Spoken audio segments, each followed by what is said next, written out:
Okay. Good evening. Good evening to everyone, or good morning if someone is attending from another time zone. I'm Lavinia De Ferri, and it is my pleasure to hold this webinar today. I'm sincerely glad of being here to present this initiative, this My PhD Mentor project. I'm not alone on this duty. I'm helped by two other people today, extremely important for the development of my PhD mentor, Dr. Mario Murari and Dr. Valerio Basile. We will talk with them in a bit, but I would quickly anticipate that, as you all saw from the event's detail, today we also have a guest, that is Marco Laganà. We are honored to have him here with us, and he has been so kind to agree to give a keynote lecture about mentoring. Before starting with the presentation, I just want to tell to all the participants that you can send questions, just write them down in the comments on Facebook or on YouTube, and we will try to answer. I would like to start immediately introducing Dr. Mario Murari. If my PhD mentor exists, it's thanks to him and to the great job he did creating this project and involving all the volunteers that are currently working on the project. So he's the person that really deserves the credits for the creation of my PhD mentor. So I'm glad to give him the stage, this virtual stage, so he can present us this initiative.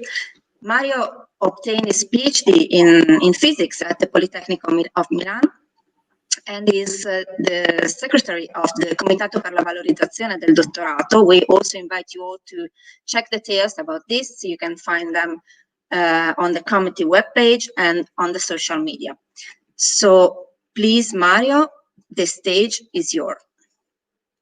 Thank you very much for the kind introduction. Okay, so now I will start. Yeah, there is a little. Okay, now maybe it's better. I will start to describe the project, what we have organized, and what we want to do in the next months for my PhD mentor. So the structure of the project, the aim, the mission, and a lot of other details that are useful. So I will start say why we created my PhD mentor. And as everyone knows, PhD life can be stressful, and sometimes you need also to discuss about it with someone that have a quite a basic understanding how it works, and from this discussion can be useful for both mentor and mentee. So our idea was to create this network of a PhD student with PhD graduate or aspiring PhD students in order to help them to improve the quality of their PhD life. So we define as mission of this initiative is improve PhD experience and promote personal, spiritual and professional growth for those that undertake this path. And yeah, this is a very ambitious plan, but we are confident that we can help the participant at least a little to improve their PhD experience. So I will start to describe to you a little more in details how it will work, my PhD mentor. And the idea is that different generation, if we want, or students or professionals at a different level of their career will help each other to pass some fundamental step of their career path. For example, the PhD students can be a good mentor for master students when they have to decide if apply to for a PhD, if where to apply, and all these other questions that can have a master students when he's at the moment to take a choice. The same kind of question can also a PhD student can have when he's going to finish his PhD, or also at the start or in the middle when he doesn't know how to manage his relation maybe with the supervisor. He has some doubts whether he's taking the right path, and he needs to discuss with someone that can give him some feedback and will help him to be more aware of the choice that he's going to do. So what we have in our mind is create a multi-level mentoring. So not only for PhD student or master student, but there will be PhD students that help a master student and a PhD graduate that are the mentor of a PhD student. So the first question is how you create the couple between mentor and mentee, because it's the most fundamental task for mentoring a program, because the creation of a couple can impact, have the highest impact on the success or failure of the initiative. We have decided on the basis of previous experience. Last year, we launched My PhD Tutor, a similar initiative only for master student and PhD student. And we had a problem to manage hundreds of couples, create hundreds of couples in short time. So we create an algorithm based on the answer to a survey to prioritize and certain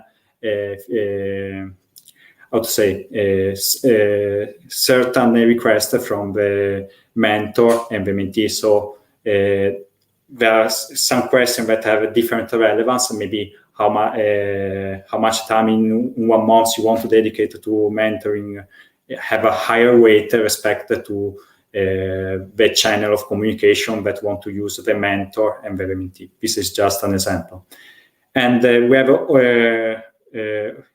we have an algorithm that will optimize the creation of the couples. I will not go in details on this because later Valerio, that is the brain for the algorithm, will explain everything more in detail. So, however, from this first survey, we already have some interesting data. Already 255 people are interested to join our initiative. And we can see that a lot of them are PhD students. A lower number is master student, and we have around 30% of the people that is a PhD graduate. So we have to push more PhD graduate to have a mentor for the PhD students, but in the worst scenario, we cannot find so many PhD graduates that want to become mentor. Maybe it could be already an idea that a PhD student at the third year can be the mentor of a PhD student at the first year. This could be an upgrade that we will introduce later on, depending on the success of the initiative. So at the moment, we have a lot of subscription from physical science and engineering, but however, also a quite good percentage from, disappear the screen to me, from life science, biochemistry and biology. And as we have seen before, a lot of, even if we have mainly PhD students, some of them want to participate as both mentor and mentee. So for the older, we will give them the opportunity also to be mentor of a PhD student of the first year. So now I will go a little more in the detail of the roadmap of the initiative. So in November, we will start to collect some subscription. In December, as soon as possible, as soon I would like to say as we have enough subscription, we will create the mentor-mentee couples. In February, we will collect some feedbacks to understand if we need to improve somehow the initiative. In March, we will create a second wave of mentor-mentee couples because the initiative is, once we have our fantastic code from Valerio, it's enough to run it again with the new subscriptions and check whether there are other new couples that can create. And in May, we we will start to organize the next edition. So as you can understand, it's not an event that is one shot, but our idea is to create an event that can last for longer time.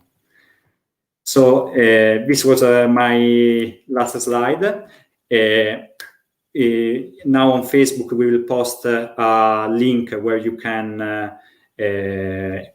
subscribe to receive more information. So when we launch the initiative and we start to collect subscription, you can write to, you will receive the news immediately. Thank you very much for your attention. Thank you, Mario, for your presentation. And now it's time to introduce the next speaker, Dr. Valerio Basile. He is also a volunteer and my PhD mentor, and is the one who created the algorithm for the mentee-mentor matching. And this is, as Mario said, this is what he will present in a bit. Just a few words to introduce Valerio, that is not only a volunteer in the project, but first of all, he currently is an assistant professor in computer science at the University of Turin.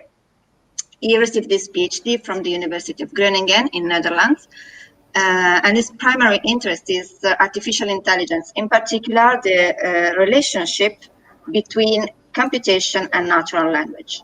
Recently, he is working on a research project studying how to detect and counter hate speech in social media. So please, Valerio, the stage is yours. Thank you very much, Lavinia. Thank you for your words. Very nice introduction. So we get a little bit more into the details and the nerdy stuff. I don't know how to share my slides. They should be there already, I guess. Just please confirm that they're working. No, these are not mine. This is the slides of next presentation. I try to improvise. Yeah, this is it. All right. So the next minutes, I'm going to show you a little bit of under the hood and how we made this algorithm to automatically match mentors and mentees that volunteer for our program. And I put a subtitle that's very mysterious to make sure that you don't fall asleep during my short presentation. So I'll almost skip the introduction since I got a very nice introduction from Lavinia. I did a round around Europe. I graduated in Bologna in Italy, and then I went at some point during my trips, I got a PhD somewhere in the Netherlands. Then I went to France, then I came back to Italy. As Lavinia said, I work in artificial intelligence mostly, with natural language processing, and that's relevant for later, for one slide later. And also, I am a nerd. I like to program computers and all the kind of stuff.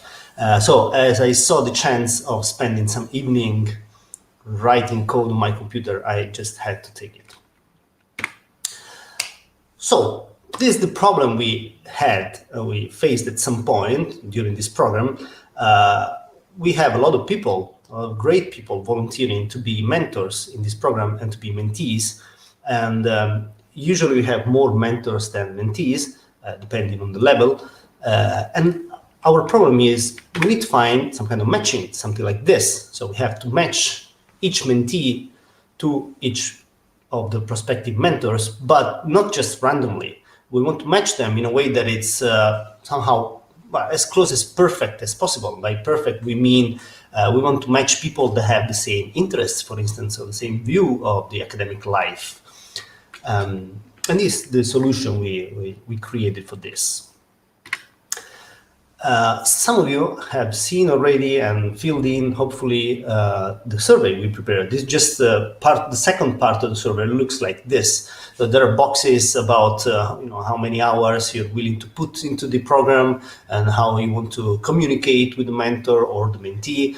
And also there was a big section at the end about how much do you prioritize certain aspects. Now, never mind the precise aspects, what they were, but what is interesting is that it has a very particular shape and form, this form.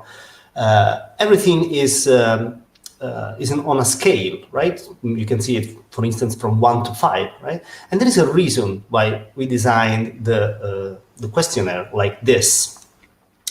And the reason is that in this program, PhD students are not just seen as numbers, because they are seen as vectors of numbers. And I explain what I mean in a minute. So based on the results from the survey, in that format, we were able to translate the answer given by each person, each volunteer, in a sequence of numbers. Right? Some of them will represent how they answer to, for instance, what is your favorite communication channel, right? Or all the other questions that you've seen, like how much do you value the work balance, or what's your importance you give to soft skills? All the questions like this, they're all translated into numbers. So they give a vector, what's called a vector, a sequence of number of predefined length, almost the same length. And we can do mathematical operations on these numbers. And it's important because one particular mathematical operation we can do is to calculate the how close these vectors are to one another. And since every vector in this new mathematical space represents a person, so a potential mentor or a potential mentee, we have mentor vectors and mentee vectors. And that on the right of the slide, there is an example just in 3 dimensions. A vector, you can see that as somehow a point in a space where each number is a coordinate. So if you have 3 numbers, they're a point in a 3-dimensional space.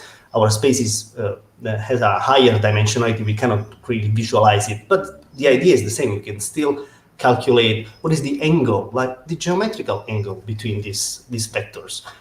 And there's a formula like that looks complicated, but it's actually very easy for a computer to calculate. That basically tells us, given these 2 persons that reply to our surveys, what is their distance, or conversely, what is their similarity? So we get a number that says if it's 1, that means that they are exactly the same. They gave exactly the same importance to the same aspects that we asked. Otherwise, they could be more and more dissimilar. And we also introduced another thing here. We gave weights to each of the aspects that we consider important in our survey, and there are actually other numbers that we can manipulate to give more importance to some of these aspects rather than others. So it's a way for us to fine tune. You can actually see there is a picture of Mario that's tuning the algorithm to give more importance to soft skill or less importance to the way of communication and things like that. So now we have this tool in the shed. Now we can calculate how 2 of the people that reply to our survey are similar to each other. So let's get to the actual matching algorithm. So the first thing to do is, it is quite easy maybe, but it's still an important step, and we have to do that carefully. Each of the people we asked, we also saw that in the previous presentation by Mario, they volunteered to be a mentor or a mentee, or sometimes both. Actually, many of them volunteer to be both a mentee and a mentor. And also they are at different points of their career. So some of them are master students, so they're looking mostly for mentors. And some others are PhD graduates, or some other are PhD students, so they can be in between. They can actually do both. So we have to categorize them. Sometimes we put them in 2 different boxes. So a PhD student can be a mentor for a younger master student, but it can also be a mentee looking for a mentor, for an older researcher to be his mentor. Then there's the actual second step, and that's the interesting part where things get interesting and funny. So, as I said, I work with artificial intelligence every day. So I immediately recognize that this is not a problem that you want to solve with artificial intelligence. However sexy it may look like, there are a lot of other algorithms, like in traditional computer science. So that's what I did. I went back to my old books, algorithm books and computer programming books. And I found so many things. I had a lot of fun looking at all these funny names. Now, I'm not talking about any of these in detail. I don't even know some of them, how they work, but these are just a few of the names of the problems that the mathematicians and computer scientists gave to different versions of this problem of matching things together according to different constraints, different rules. And please take a moment and take a look at the names they gave it, because I found them super funny. There's the stable marriage problem, the rural hospital theorem, and there's the roommates problem, where you have to match symmetrically. There's one of these problems for which an algorithm for matching residents to hospitals in the United States, and the people who solved that, they won the Nobel Prize. They just give an idea of how many applications in real life these kind of problems have.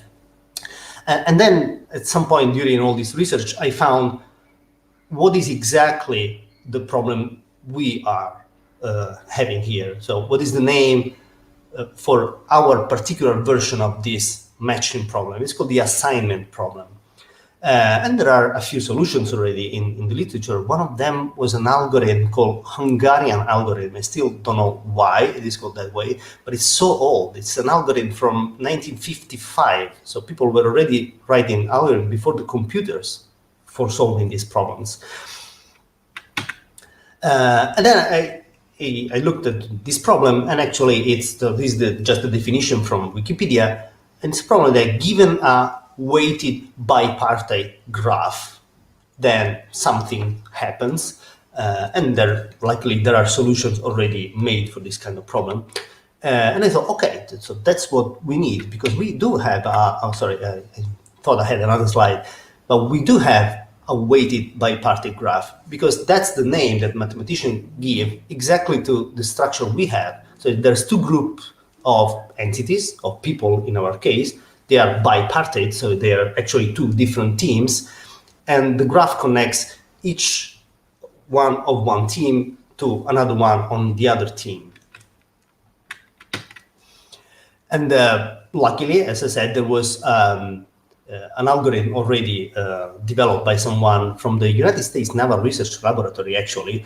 So I just took that from a library in SciPy, I put the data in the right form, and it worked like a blast. So it takes a few seconds to produce a matching. I actually wrote to this guy and I got a reply, but that's for another time. And this is my last slide. I'm sorry if I was a little bit long.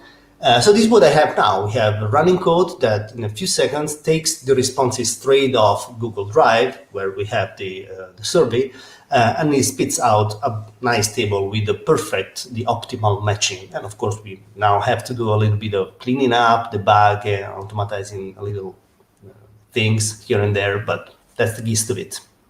Hope you find it as funny as I did. Thank you for listening. Thank you. Thank you, Valerio, for your presentation and for your work. And so now that we have an overview of the My PhD Mentor project, I'm very happy to introduce Marco Laganà, the keynote speaker of today. So thank you for accepting the invitation to be part of this webinar. Hello, good evening. Marco Laganà is a professional team coach and expert in mentoring, author of many publications on this topic. So he is the most qualified person to talk about mentoring, to explain us what actually mentoring is and what we can or we cannot expect from a mentor-mentee relationship.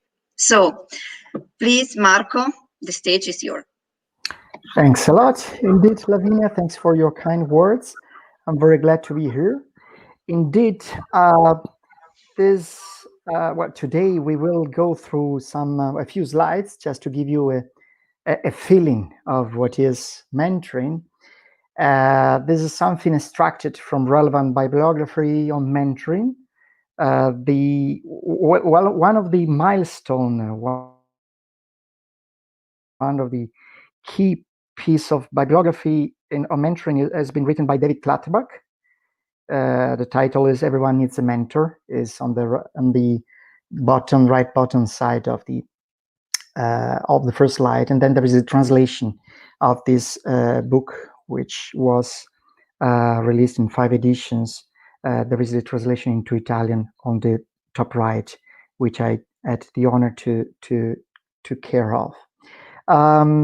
If we move to the following slide, we will see what will be the path of today's journey. We will first move to we will try to answer to the question, what is and what is not mentoring? First of all, I would like you to tell me what does come first to your mind when you think about mentoring. And to do this, I would be happy if you could use your smartphone or your PC to digit on internet the internet address of www.sli.do, so SLI.do is a famous survey data provider, which will enable you to provide your answer in real time. And maybe there is also a possibility for you to write this internet address on Facebook and YouTube. The code you have to digit is A671. A671. And you will see this screen in front of you, or something similar. This is the screen where you can digit a word. If you have in front of you okay, I will write my word, 1 or 2 words that you can write, and then just send. We will see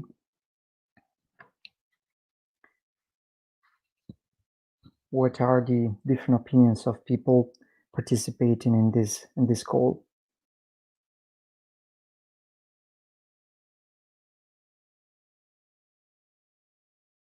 Okay. In the meantime that you are participating, I will go through the presentation. Well, first of all, let me just recall you that mentoring is an helping relationship based on an exchange of knowledge, experience, and goodwill. Mentors help someone less experienced gain confidence, clearer purpose, insight, and wisdom.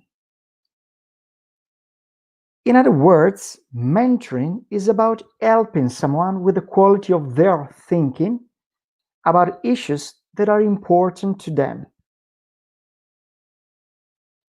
It's very important to understand that mentoring focuses on professional and personal development.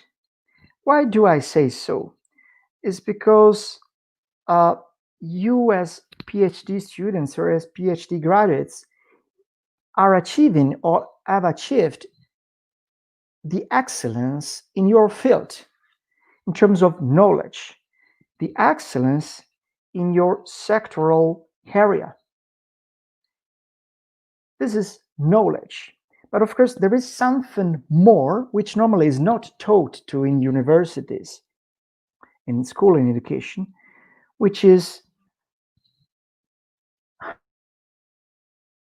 how to do things and also what we are. Those soft skills in terms of negotiating, in terms of learning, in terms of managing stress, in terms of time management, in terms of stress management, in terms of resilience, in terms of listening. There are a number of different skills, we will see them in the course of this presentation, which normally are not taught to by your professor and normally are not taught to also by your tutor. So it's a great opportunity for you, this project, this initiative, because mentoring focuses exactly on professional and personal development. If somebody is going to be a mentor, they need to have every competence that is necessary to promote the development of the other person, of the mentee. Mentoring is about wisdom. Wisdom, the original mentor was the goddess Athena, who was the goddess of wisdom. What mentors do is to help people gain wisdom by using their own wisdom to ask the right questions, to help them explore and reflect upon the experiences that they have. Should one wish to define wisdom, I would say it's rather difficult, but we may see different types of wisdoms. There is the so-called lean wisdom, which is referred to a task or a contest, where you gain excellence, a field. There is a broad wisdom, which refers to the ability to reflect on life experience.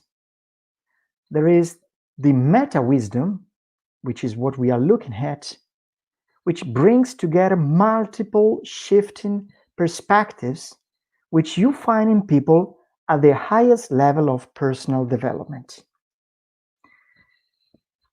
In developmental mentoring, the mentor too is changed by the relationship. And this is what is very nice of mentoring. Also, the mentor learns, is not just the mentee. Now the question is, what is not mentoring?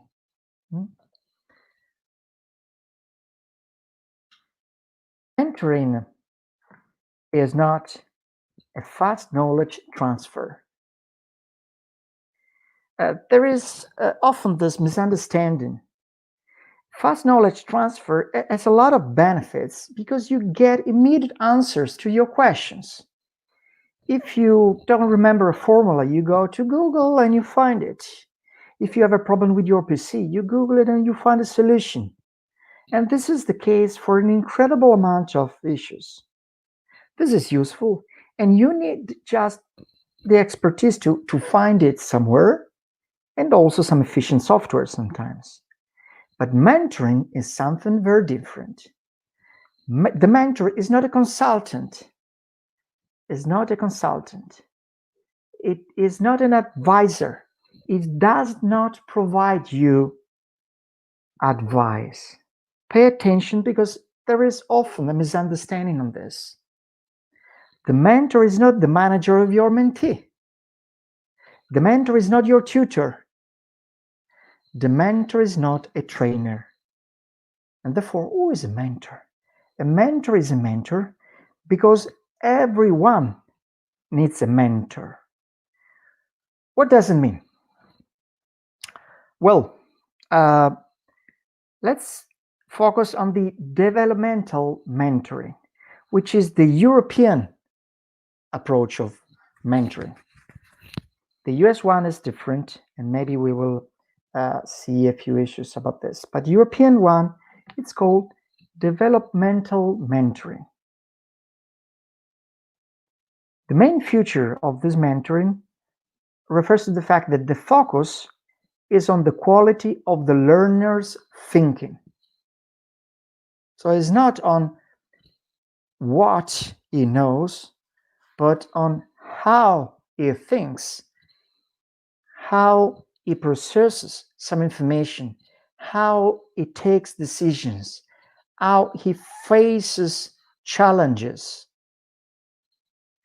The coach and the mentor use their experience to craft powerful questions. You do not have to give answers. You do not have to give advice unless needed. But the key issue is to set up the right powerful questions to let your mentee think and go really in depth in their personal thinking and development. Advice given is permissible, so it's possible, it's not forbidden, but not as a first resort, in only in special circumstances. So if your mentee asks you, keep on asking you the same questions or different questions, you as a mentor would have to say, not necessarily at the very beginning, the answer. You would try to ask your mentee, what do you think about that? No? For instance, if a mentee asks, well, I cannot really tolerate my tutor. I don't know why. Each time that I see her or him, my tutor, I have troubles. Inside, I have a very bad feeling. And of course, you as a mentor should not tell them, okay, it was the same for me. You could ask him or her, when does this happen exactly, for instance? Or is there a situation where this happened? Or you could ask him, does it happen all the times, only in certain situations? Or why do you think that this happens? You say that this is different. So with the right questions, you help your mentee to understand. You help him to go in depth. And he will be able to find the right answers because he knows the right answers.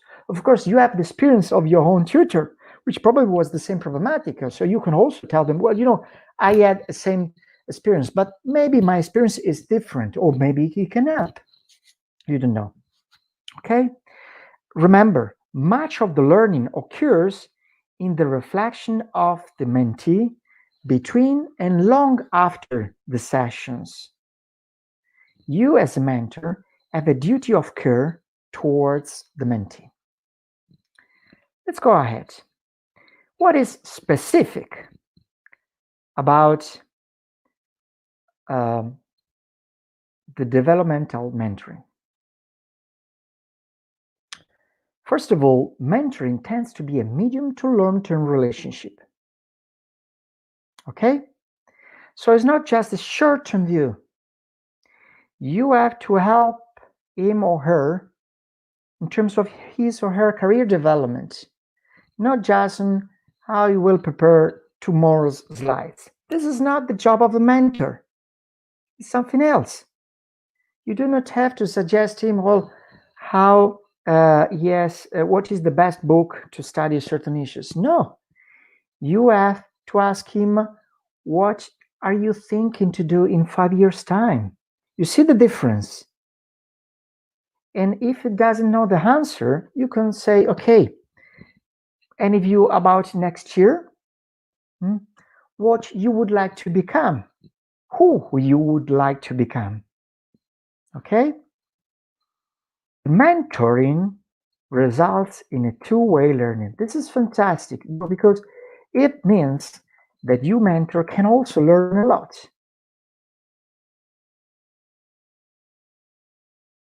Mentoring focuses not just on the problem, but on the reflective learning of the mentee. This is also very important because what is reflective learning? There are different steps. First, thinking about the context and the meaning of experience. No? So you had a very important experience, and you as a mentor help your mentee to think about that. What did you learn about this experience? What is the meaning of this experience? And then you ask him, what lessons did you learn from this experience? And then you can ask him or her, how do you use the lessons that you learned? This is fundamental for the mentee, but maybe also for the mentor itself. Okay? In addition to technical knowledge, where you get the excellence, mentoring offers self-knowledge. You see how important, how crucially important this can become for PhD students and graduates. One of the main risks for you to find a job is that you are too much prepared, no? So you are over competent, excessively prepared on certain issues. And maybe on the other side, there is a person who is really not what you know, but who you are. And therefore, it is very important that you are aware of your strengths and weaknesses, that you are aware of your resilience capabilities, that you are aware of your capabilities to manage stress, to manage time, to work in a team, to address different point of views, and so on and so forth. This is crucial because the mentor will help the mentee to learn about him or herself. You see how powerful it can be if the mentoring is done in an adequate manner. Mentors, in addition, offers the possibility of introductions. So mentors help creating networks. Mentors, of course, you have already developed your own network and can help a PhD graduate to be introduced and build up additional relationships of trust. This can be a very important function of the mentor. Mentors are more likely to explain the culture and the politics of the organization. This is an added value of mentors. And the explanation should be in depth, not just telling him, well, this is a good tutor, this is a bad tutor, but should go in depth on the rules of the game.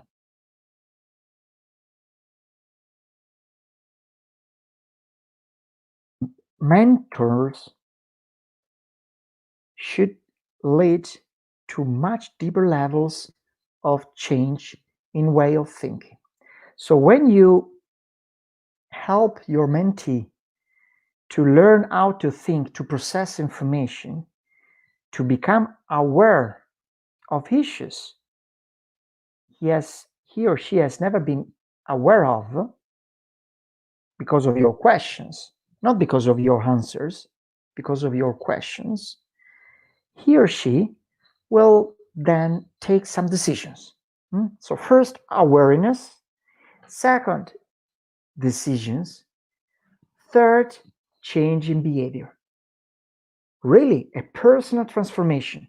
So you see, in your career path, in your university path, you have learned a lot of things. But now with this project, you have the possibility to learn a lot of things about you, to change your behavior, to become a better person, a more balanced person. This term's balance, I think, is crucial for you, PhD student and graduate. You, PhD doctor, have the excellence on certain fields, but there is the risk of an imbalance on soft skills. The key word for me is balance, really to improve your capability to manage relations with others. So it's called emotional intelligence by somebody, There are 14 different competences, 14 different competences, 6 interpersonal competence and 8 intrapersonal competences. The mentor should help the mentee to become aware also of these competences and achieve this balance. It's not just the excellence where you have the excellence, but the mentor should help you to have this personal transformation. Finally, the mentor helps the mentee through a process of important transition in his or her own life, during the work, the studies, and the career.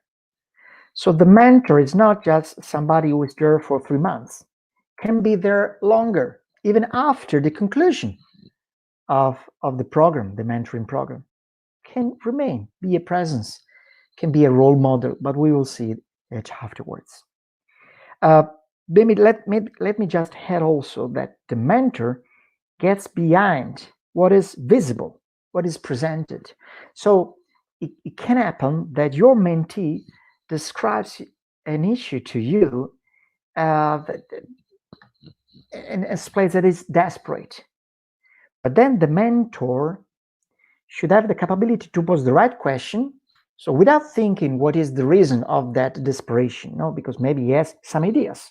And that can be a problem, you know. If you have the solution and tell him, you know why you are crying, or you know why you are desperate, it's because of this and this and this. This is a mistake. The mentor listens actively to the mentee and asks, what are you feeling in this very moment? And why? Maybe there is something behind the surface, the superficial presentation of facts, which is more in an emotional side that explains why the mentee, who thought to be like a robot, very logical, analytical, without feelings, maybe there is something different which goes beyond. Okay, so the mentor can help the mentee to achieve this personal transformation because it is capable to pose the right questions. Okay, here I would like to give you some additional insight, because mentoring is often compared to coaching. I'm a professional coach as well, and mentoring is different from coaching, but not that much. Many points are similar. Mentoring concentrates on the development needs of the individual by opening new horizons in the longer in the longer terms, new perspectives, new aspirations, even new dreams. Coaching targets an individual performance in a particular area, an objective. So I want to pass that exam, or I want to pass that exam, but I don't know how to do it. Okay, mentoring has mutual benefits for the mentee and the mentor. Coaching is helpful mainly for the coachee. Why does the mentor learn? Because from the moment because the mentor, as I said, does not have to provide the solutions, does not have to provide all the answers, maybe some, if really at the service of the mentee. It can, no, so it's not forbidden, but it should pay attention to those answers, to those advices, because they are not necessary right for the other person. The mentor can learn because it understands, see a new process of thinking by the mentee, so it can learn also from the mentee. The mentoring can be a long-term relationship. The coaching maybe mainly is short-term, 2 months, 3 months. Remember, the mentors help the mentees to examine their actions in light of their intentions. Mentors help the mentee with the quality of their thinking. Again, is it appropriate to give advice? It depends. Is it at the service of the mentee? Yes, but it's a last resort, not the first side, because it's nice to give an answer. No, you feel really satisfied because you know the answers. No, so you achieve the excellence, so you can immediately answer. But pay attention. Think 10 seconds, not give or immediately the answer. Help your mentee to think. Help your mentee to think on his own, to reflect on his own. Even if the mentee waits 5 seconds, 10 seconds to think, don't stop him, don't interrupt his silence. It can be very precious. Silence can be very precious. Don't talk more than 10-15% of the conversation. This will be really a challenge for you. Maybe you were thinking that as a mentor you should have spoken 15% of the time, and maybe even more. Try not more than 15% of the conversation. It's a challenge, but it is really in the interest of your mentee that you pose the right powerful questions instead of just giving answers. It will be a challenge, because your mentee at a certain point in time will ask you, what would you do if you were me? This is a delegation, no? Then take your time and say, okay, you can think, well, I don't know what is the right answer, no? You can say, why? What do you find an obstacle for you in this situation? What is your real objective in this situation? You see, you don't answer, but you help your mentee to think. Okay? Just few insights, because this video will be seen also by somebody in the US for sure. There is a big difference between the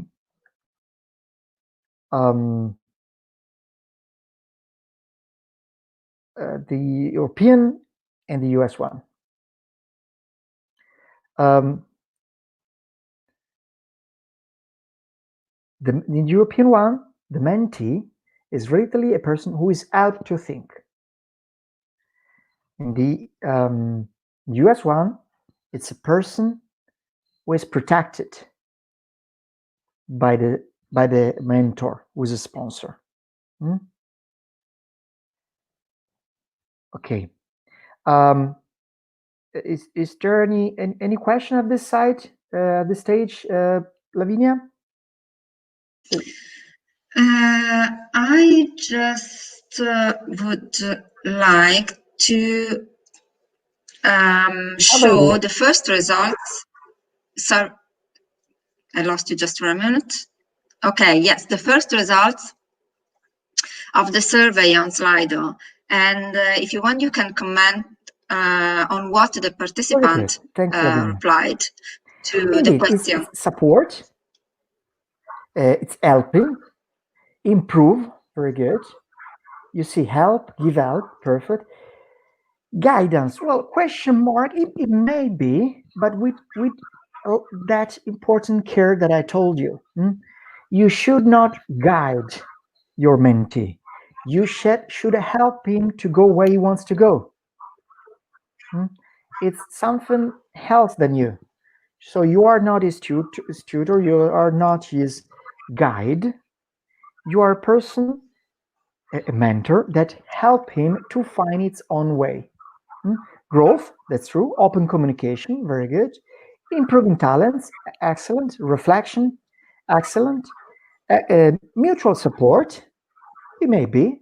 Relationship, it's important. Confidence, you need to have very good level of confidence, a very good level of trust. Excellent. Give suggestions with, well, pay attention to that, only if necessary, at the service of your mentee, not to show that you are capable and knowledgeable. Okay, very good. Thanks a lot for these replies. Are there other questions at this stage? Yes, Marco, I would like to forward you this question from Alessio, who asks, how do I know if the question I asked to the if the question I ask the mentee are right here questions? We go at the meta level of the discussion, really. Well, there is no maybe one suggestion. You will know that is the right question if the persons will do like this. Will stop reflecting. If the person will take a few seconds thinking. In that instance, you will see that he's going really deeper inside himself. If he already knows the answer, it's like us, what is the Pythagoras formula. I know, blah, blah, blah, blah, blah. Okay. What is your objective in 3 years' time? The person will not necessarily have this question. So he will think. It's a good and powerful question. He will think about it. And maybe will know. It will tell you, this is the right question. I've never thought about that. Okay, other questions? Okay. Not for now. We can go So home. I think we can go on with the presentation. And at the Very end, good. we will have space for As other we said, questions. the difference between European and the American one is that European has a two-way learning. In the US, it's just the mentor who tells the mentee, you have to do this, you have to do that. Mentoring is really sponsorship mentoring. It's, I will recommend you to do this job. In US, I will introduce to this person, and if you are loyal to me, you will find a job. And of course, I'm the right person because I am powerful. This is the American approach in mentoring. In mentoring, in Europe, power and authority are parked, are negligible, are not visible. You do not have to use your power as a mentor. In the US, you choose your mentor because he's the most popular, famous, and powerful professor. It's another story. You will have to serve him. In Europe, mentoring is you are looking for somebody for a mentor who will help you to grow. Okay? In Europe, mentors help the mentee decide, takes all ownership of the decision, become aware, change internally. In the US, mentors intervenes on mentors' behalf. It's like a very paternalistic approach. You don't know, you mentee in US, you don't know this. I will do this for you. In Europe, if the mentee does not know something, the mentor will help the mentee to find the right answer for the mentee itself, not for the mentor. You see the difference? It's a really very big one. Okay.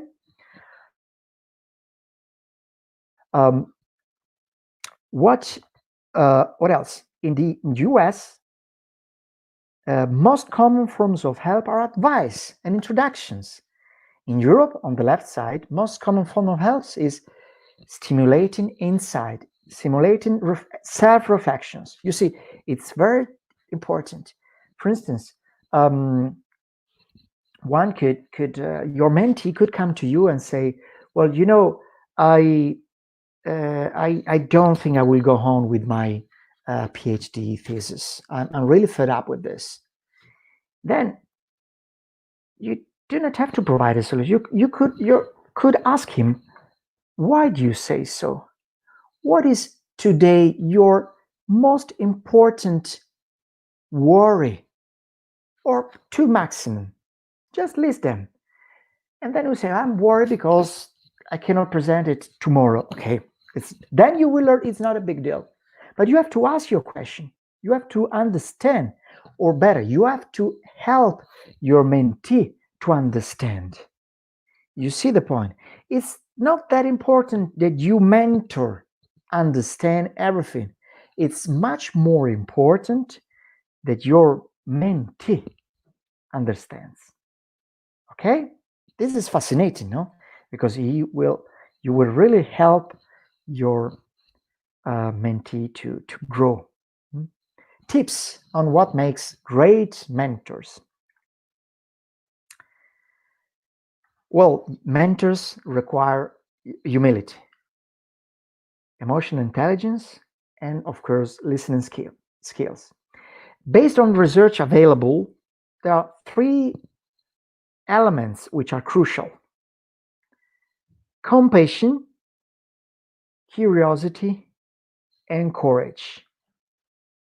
Compassion, curiosity, and courage. Compassion is caring about the people, and particularly the person that they are working with. With compassion comes self-compassion. So being able to actually forgive yourself for not being perfect, which is probably something that could come to you as a PhD graduate. No, so Self-compassion is being able to actually forgive yourself for not being perfect. Curiosity, okay, you know it. But also courage. Courage means that mentors have the capacity to ask the questions that nobody else will. This is crucial. The capacity to ask questions that nobody else will. For instance, but why do you continue with your PhD thesis? Why don't you think to quit? Why don't you think to quit? This question, of course, is a provocative one, but will help your mentee to think and say, maybe there are good reasons to stop and quit. Maybe not, but he will think. So you have to have the courage to ask the right questions. Okay? Of course, Lavinia, stop me at any time for questions or whether we are getting closer to the end. I will continue until you will stop me. Main mentors' competences: self-awareness, but also awareness of the others. So you need to understand yourself, but also you need to understand the others. It's a dichotomy, but you need both. You remember, today your keyword is balance. Balance your excellence, but also balance excellence in technical terms, but also balance your excellence in personal development terms. But also professional expertise coupled with humor. You also need that to build trust. Committed to your own learning, but also interested in developing others' learning, your mentee's development. Communicating, so you need also the capability to do some storytelling sometimes, as well as conceptualizing models. No, not to give the answers, but to help your mentee understand, maybe. Of course, you need some relationship capabilities, but also clarity in terms of goal definition to avoid excessive confusion in your mentee's mind. Okay? Some key responsibilities. First, you have to be available when needed. Of course, this does not mean at any time. It may be twice per month, occasionally by mail or by SMS or WhatsApp, if it's really important, but when needed. And you will define when it's really needed. You have to focus on your mentee. Pay attention to this. Enable the mentee to learn by thinking. It's your responsibility to share knowledge only when appropriate, but not as a first option. It's your responsibility to give and to challenge the thinking of your mentee. Maybe he's convinced on something, and you could ask him, what makes you so convinced about this? Just to challenge himself. Not because you want to propose something else, but just to help him go deeply in the discussion. It's your responsibility to maintain confidentiality. And one fantastic responsibility is to act, or to be even more, a role model. But for this, it's not easy. For this, you have to be careful, very careful, because great mentors have the ability to be great role model. They help people to understand the politics of organization. They help people to think about how they are going to create the resources, particularly networks that will support mentees in achieving their career and other aspirations. Great mentors are there to support the persons on their journey of discovery. But pay attention. If you aim to be a role model, be like me, or do what I do, it's something that can be very dangerous. It's better for people to build their own behavioral approach based on their own values, on their own attitudes, not on yours. And this comes the interesting thing. Weakness. So the mentor weaknesses are often crucial for the mentees. Remember, weaknesses are your strengths which are overused or used inappropriately. So if you are very well organized, if you are stressed, your capability to be very, very well organized can become really very problematic for your counterpart.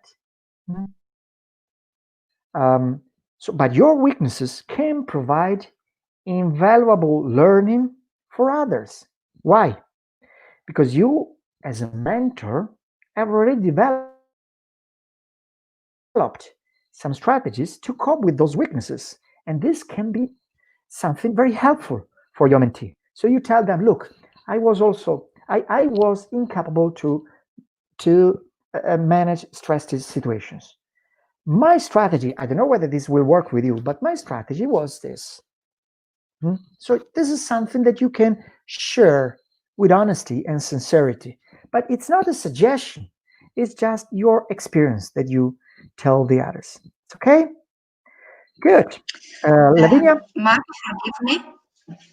forgive me. I would just interrupt you for a moment because we have a question. Probably we will have the answer later, but maybe we can anticipate just a little bit. Jing, I'm sorry, I don't know if I pronounced the name correctly, asks how we can break the ice at the start, because it will be difficult to talk about private life with someone I don't know. Very good. This is a good question. Well, let me indeed getting started building rapport. It's very difficult. So first of all, you need to establish trust. So don't ask very difficult question at the very beginning until you have the feeling that you are developing a reciprocal trust. Okay, it's crucial that there is the feeling of the other that you are not too much far away and too much on the top. Okay, so it's important. First, you could you need to establish a relaxed atmosphere. Find the right place, not in a place which is uncomfortable. You could also start with talking about social elements, a bit about your career history, what were your most important achievements, but also some domestic circumstances, interests. You could ask, what are your interests outside your work? How do you think you are contributing to society? What is your definition of success? Where do you want to be in 5 years' time? So there are some questions which will help you to let the other talk about himself, and you will see whether he is comfortable in sharing with you his hobbies, his dreams, and this is certainly something that can help. Okay, shall we go ahead or stop me as soon as you wish, Lavinia? Okay, let's have a look at the mentoring conversation, a typical one. This is based on evidence, on research on hundreds of mentoring conversations. So there are different parts. You need first to establish a relaxed atmosphere. You need to understand the context as much as possible of what is known and what is not known.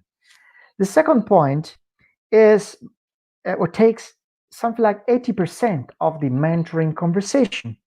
80%. Then once this part is finished, the mentor can summarize. And then it can, I would say, there is the need of the mentee to have a better understanding of what has been discussed or what has been shared before and what has been summarized by the mentor. So this is something that should help the mentee to find his own solutions, his own decisions based on his own values. Next, the person who summarizes is no longer the mentor, but the mentee.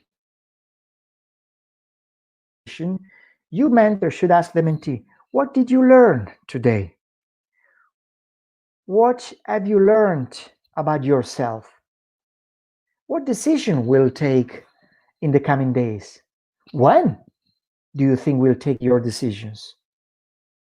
Okay, you see, this is something that will give you a concrete understanding of whether there's been really a progress, and whether this dialogue, the conversation, was indeed successful. Finally, you decide when the next meeting is going to take place, with certain flexibility, so don't be too much rigid. Okay, very good. An example of checklist for the first meeting, in addition to what I mentioned before, you could also ask the person what makes you satisfied in your life. What are your expectations? So this sort of questions. The developmental conversation has two contexts, one internal and one external. The internal is when you let's say it's a context which refers to your values, your strengths, your weaknesses, your purpose. So when you ask questions dealing with your internal part, you can help your mentee to have a better understanding of his own insights. And this is very important for your mentee, because it's really there that can have a clear personal transformation, a clear personal development. Of course, the mentee can help also a lot with external context, because he's aware of the external context. He has this experience, so he's not an external person. He can understand what the mentee is saying, so he will help having a better understanding of the learning opportunities, of the networks, of who is going to support him, of the possible career paths. This is also important, but is both parts, external and internal context. Okay, how to conclude the conversation? This is something that we said, So the mentee summarizes the issue that were covered, what he learned, whether he had any new ideas or solutions, what are his own intentions, what he has decided to do. It's very important that the conversation is closed with this part. Otherwise, there is the risk really of being inconclusive. Okay? We are getting to the very end. How often do we meet? Twice a month at the very beginning, but once for 1 hour. Maybe slightly longer if needed, but not that much longer. Okay.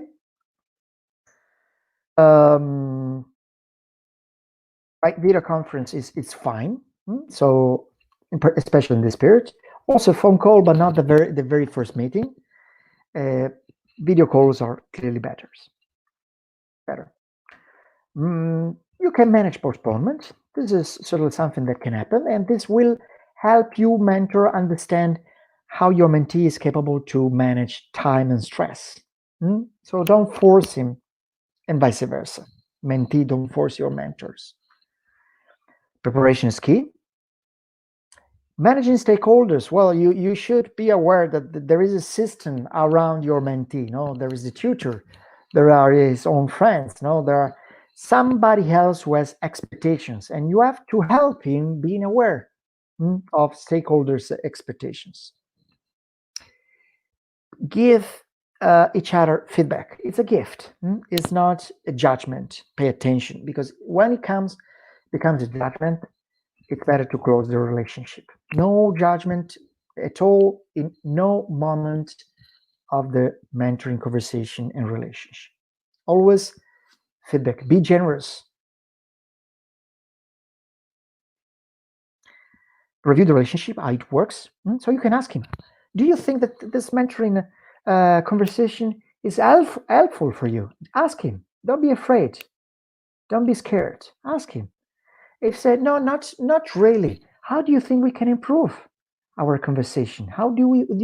What would you find more helpful for us during our conversation? So be open. You are not above. You are the same level when you do this mentoring conversation, okay? And if it is not working, well, you can say, okay, probably it's better to finish. What do you think if we would finish this time? And if the other say, well, maybe not, let's try another time. That's okay. Be relaxed about that. It's not a failure. You are there in the interest of your mentee, not in your own interest. So it's very important to remember also this time. This okay? Very good. Very last issues, warnings. So what could go wrong? There could be a failure to establish a report because for many reasons. There could be a problem in terms of lack of time. Pay attention to that. You need also clarity of your purpose, of the mentee purposes, of the relationship purpose. There could be difference in maturity. The mentor could result in being less mature than the mentee itself. It could happen in personal terms. Maybe you mentor are expecting too much or from each other. Pay attention not to allow any form of dependencies. So you mentor don't have to create any form of dependencies. The mentor does not have to depend on you. That is the US one. Europe, no. The mentor has to become even better than the mentee has to become even better than the mentor. And you should not be worried as a mentor about that. Okay? Then there are other organizational issues, but those are more important for the organizers. So don't worry about that. Very good. So I am finished. I think that for today, Lavinia and Mario, probably that's it. Unless you have other questions. I guess many other questions have been already answered during my conversation, but I'm available, of course. Exactly. Thank you, Marco. I personally found the presentation very, very clear and exhaustive. I found particularly interesting the two-way learning character of the mentoring. That is something we often undervalue, but it's very important. So, since it's quite late, we don't have much more time. So I sincerely want to thank you again, Marco, for being here with us and help us in presenting my PhD mentor to all of you attending today. Again, thanks to all the volunteers that are working on the project. I want to thank again, Dr. Valerio Basile that presented the algorithm for the matching, and especially Dr. Mario Murari, the actual developer of the project. And for this reason, I would leave him the stage for the closing of this event. So thank you again to everyone. Thanks a lot indeed for your invitation. Okay, so thanks to everyone that followed this first event, and we will plan in the future some other events to organize better this initiative. So I don't want to repeat things already said, and I want just to wish to everyone a good evening, and to the one that want to have more news and keep in touch on this initiative, fill the form that you can find on Google, on Facebook, and on YouTube on the comment to the video. So fill the form, we will add you to our newsletter, and you receive the updates, and when we will have start with the subscription, you will know. Thank you very much to everyone. Thanks a lot, and congratulations for your great initiative. Thank you very much. Bye-bye. Bye. Bye.